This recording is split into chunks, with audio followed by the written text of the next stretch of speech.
Shalom, perkenalkan nama saya Martin Dani Martoyo. Pada saat ini saya akan memenuhi tugas yaitu pelajaran Pakdiwasa. Pada saat ini saya akan membahas tentang pentingnya etika di era digital bagi para orang dewasa. Ya, pada saat ini kita dapat ketahui yang dimana era transformasi dan era digital ini sangatlah berpengaruh terhadap etika, baik karakter maupun perubahan-perubahan sikap yang dapat kita lihat pada saat ini. Oke, langsung saja yang pertama kita cari tahu yaitu apa sih itu etika tersebut. Baik, kata etika sendiri menurut dari KBBI adalah ilmu tentang apa yang baik dan apa yang buruk dan tentang hak dan kewajiban moral atau akhlak. Ya, sangat benar apa yang dinyatakan oleh KBBI tersebut, dan menurut saya sendiri etika adalah ilmu yang menyatakan di mana sebuah pengetahuan yang mencerminkan kebaikan atau suatu karakter dari seseorang tersebut. Yang kedua, pentingnya belajar etika pada era digital sekarang ini. Langsung saja yang poin pertama, yaitu ada mencerminkan rasa hormat. Ya, baik, dalam poin tersebut mencerminkan rasa hormat. Di era digital saat ini, ya, dimana kita menggunakan media sosial, berbicara melalui virtual, melalui Zoom atau melalui video call, mungkin di Instagram secara live, pastinya kita memiliki yang dimana harusnya ada etika, yang dimana kita akan tujuannya untuk dihormati seseorang, bukan yang bermaksud agar seseorang itu mencela kita dan tidak menghormati diri kita. Contoh, kita melakukan hal-hal yang tidak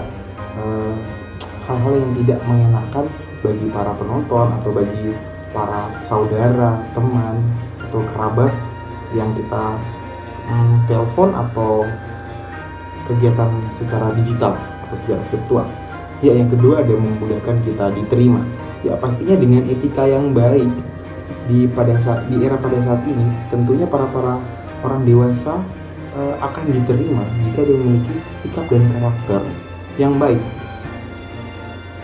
Jika kita tidak memiliki sikap dan karakter yang baik, tidak sedikit orang yang pastinya kurang suka dengan apa yang kita perbuat. Nah, yang ketiga ada menjaga hubungan baik. Oke, yang ketiga ini adalah menjaga hubungan baik. Nah, kita dapat ketahui relasi hubungan manusia satu dengan yang lain pastinya harus memiliki hubungan yang baik. Nah, dari hubungan baik tersebut, tentunya kita harus memiliki suatu etika, yang dimana etika tersebut haruslah berpedoman sesuai dengan apa lingkungan sekitar kita. Ya, contohnya pada saat kita melakukan suatu pertemuan melalui virtual atau apa, itu pastinya tentu kita harus memiliki sifat yang baik, mencerminkan karakter yang baik agar hubungan kita satu dengan yang lainnya saling bertimbal balik dengan baik. Jadi sebagai seseorang yang mencirikan bahwa kita adalah seorang karakter Kristen atau karakter manusia yang baik, tentunya kita harus memiliki etika yang baik kepada seseorang. Nah, yang selanjutnya itu ada luasnya relasi. Nah, poin keempat ini bisa kita kaitkan dengan poin pertama, kedua, dan ketiga, yang dimana mencerminkan rasa hormat, memudahkan kita diterima, menjaga hubungan baik. Tentunya dengan ketiga poin tersebut, relasi kita dengan banyak orang akan lebih terjamin dan lebih bermutu, yang dimana orang tersebut senang dengan kita karena kita berbuat baik, terus menghormati satu sama yang lain, dan membuat kita jadi mudah diterima. Akhirnya kita memiliki relasi-relasi yang baik kepada orang-orang. Nah, kita sekarang masuk di bagaimana penerapan etika saat ini, yaitu etika di era digital.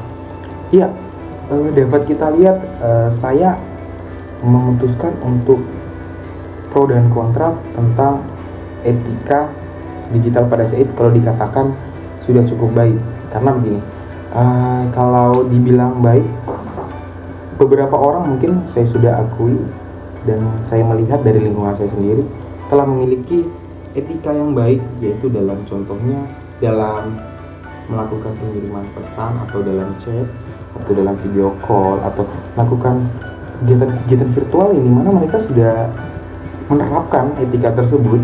Namun tidak sedikit orang juga yang belum menerapkan etika. Contoh dalam kelas sendiri kita bisa dapat lihat dalam Zoom atau dalam Zoom meeting terkadang masih ada beberapa orang-orang seperti mahasiswa atau orang-orang dewasa yang terkadang melalaikan etika-etika tersebut, tidak melihat tempat, situasi di mana mereka melakukan hubungan sosial tersebut. Mereka menantarkan etika mereka, mereka hanya kayak intinya saya datang di room tersebut, jadi begitu.